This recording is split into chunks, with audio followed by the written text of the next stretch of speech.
fans, Robbie here again, and today we have a awesome miniature. This was painted for a Crimson Fist army, and yeah, today I'm here with one of our artists, Andy. And let's take a look at this guy. Alright, painted this guy. This is Cotes, Inquisitor Cotes. Client wanted a reverse effect on the armor. Normally he has Artificer gold armor with a red cloak. He wanted those reversed, so yeah, that's what I ended up doing. Kind of a rich gold color in the back. But yeah, but right now we're focusing actually on the power weapon, his Nemesis Demon Hammer. I think it really turned out good, purple. The rest of his power weapons in the army were purple, so that's why I went with that. I really like this hammer. It's got a lot of flat areas. It's unlike any other hammer actually out there. While it's normally really good to like have texture to your hammer, for dry brushing, this one actually benefited from not having it, so I could actually layer in colors a little bit smoother. As you can see, I did little sparks of energy pretty much, kind of lightning trickles coming in from kind of randomest corners, because I wanted it to feel almost as if energy was trapped within it, and so every time he hit the hammer or something, it would obviously do what it did, explode, do a lot of damage. But it's kind of what I went for there. Yeah, don't see a lot of purple power weapons, so that's why I wanted to go with that. Alright, here we got Sorsha. I'm going to be painting her weapon today. Kind of a purplish power or magical weapon style. To start out, I'm going to use some dark Prussian blue, because that on black actually appears pretty purple, and it complements my next purple color I'll be using pretty well. Let's see here. Weapon's kind of small, so I would just kind of get a smaller style dry brush. For this first color, I'm basically gonna hit just everywhere that's gonna be, you know, the magic part, the glowing, the energy. Just a quick dry brush, leave black where black needs to be. Nothing too special about this step, just kind of a starter color.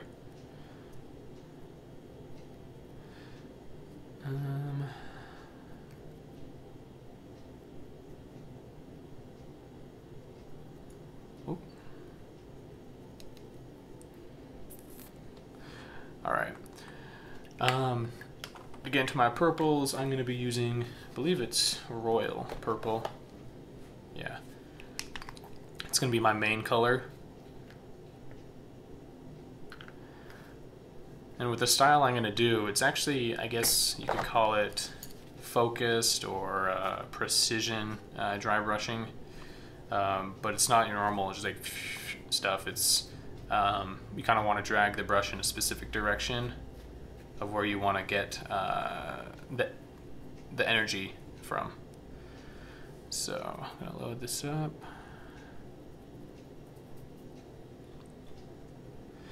I'm going to choose this tip, because that would be a good part where energy would be coming from, or you'd see it. Also, if I decided to do a glow effect on the body, it's nice close. It will complement the rest of the figure as well. So just bringing it in, leaving it the dark blue-ish purple down in there. On this side, I'm actually going to leave that plain, just right to the tip, bringing it in. Very lightly though. The bottom coming in. Actually, yeah, I am going to do this top. I was going to say, you can reverse it. Kind of has a cool effect, but it's such a small surface area that it might just complicate it too much, so we're just going to pull it in from there. And then you always want to hit like edges. Energy is like light. It will follow any sharp edges. Not to mention, it just picks out detail. Just gonna hit that up right there. Part of this, it could be painted as metal, but I'm just gonna do it glowing. Makes it look better that way, in my opinion. And then on this hammer, I'm actually gonna do coming up from just this section, right up, coming right up there. Maybe a little bit more purple.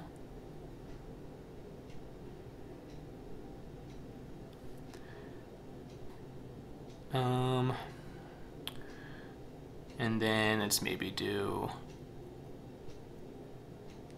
just on this top right here, coming in this way.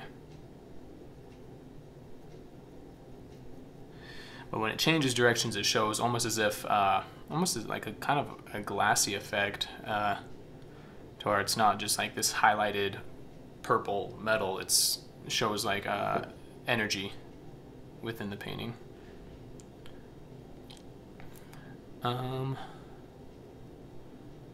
Yeah, I think that's probably good. Oh, write it down under there. Next, I'm going to switch up to Warlord. Yeah, Warlord. With Warlord, basically what we just did, but more refined. This goes kind of more like a hotter purple. If you want to go for a cooler purple, I would actually mix like a light blue, like the sky blue, with your royal purple, and that makes kind of more of a cooler light blue.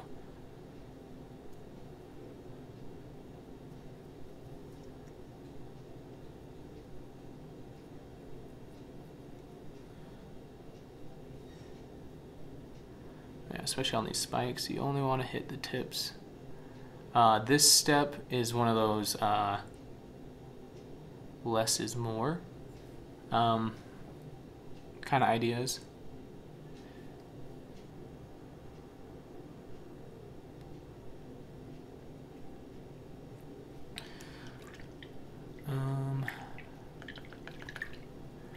All right, and then for my stark highlight, I like to use light flesh.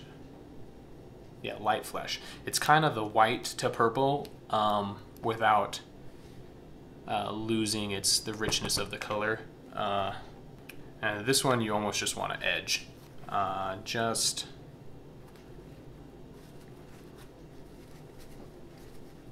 on the edges. And it's a little actually too stark. I like to just mix it in a little with that previous color.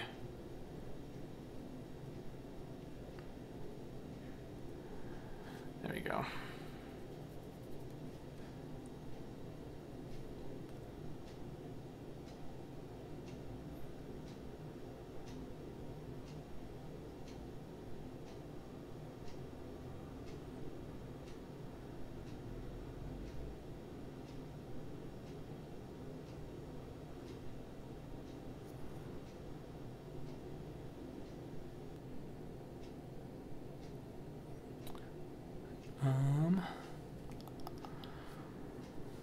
It's basically that.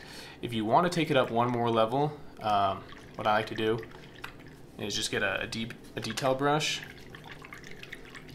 and actually draw in kind of like a lightning scribble coming from those specific points. Let's see here. Doesn't have to be anything too fancy, but it does add a lot. Just use that straight up, what was that, light flesh, and we're just gonna it's almost haphazard.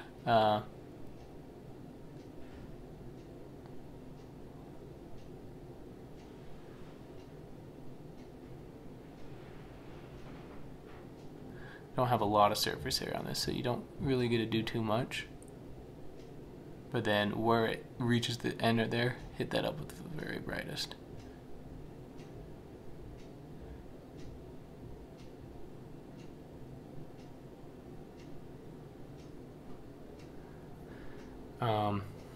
And don't do that too much, otherwise that will take away from your previous steps and effects. Maybe do one more right here. This is where I really wanted to do it. Heritage.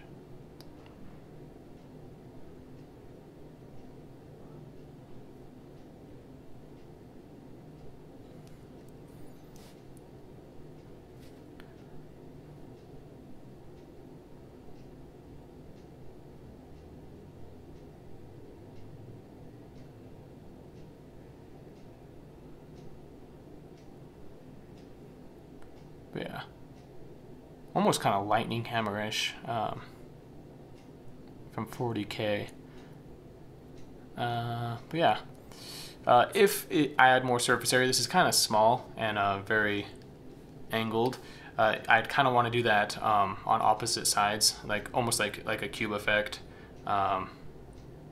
It shows a very motiony effect of the lightning within. Yeah, that's pretty much how you do that. Let's see. To finish off the weapon, very simple. You could just get some, I think this is oily steel, metal. This is just a dry brush.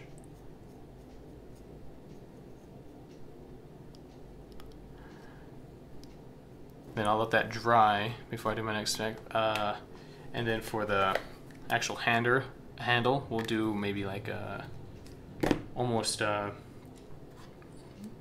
leather grip. Where is it? I'm going to be using whole red and mahogany brown.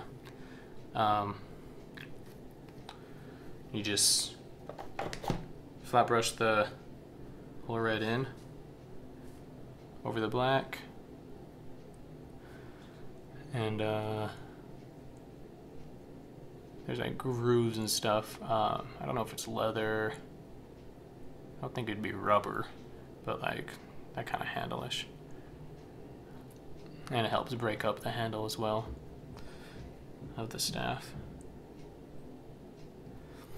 And then just dry brush the mahogany brown. Once the whole red is on there, I just got some mahogany brown, and I'm actually going to dry brush with the belly of the brush, just so like where I'd think the light would catch, maybe coming down right like that. So it actually creates kind of a line, but you're also picking up the detail rather than just dry brushing all over it. If I want to go higher, like maybe one more color, maybe do a little bit more just to produce that. If I wanted to jump, maybe just do a quick brown sand. Just kind of mix that in, pull most of it off, and this one even more so, just so it's like barely a line. Creates as if a light is hitting right there. Now that the metal is also dry, I'm gonna go, let's see, my purple dried out, so I'm gonna go in, just get a small dry brush and add a little glow effect. This is actually should have been done before. I didn't think about it till now. But you just having it come down just ever so slightly on the handle there. And you want, when you do glows, you want the brightest part actually closest to the center. So maybe even mix in a little of that Warlord and just hit it up kind of closer in, just to give it more of a lighted effect. But yeah, that's basically done. I'd say that's done.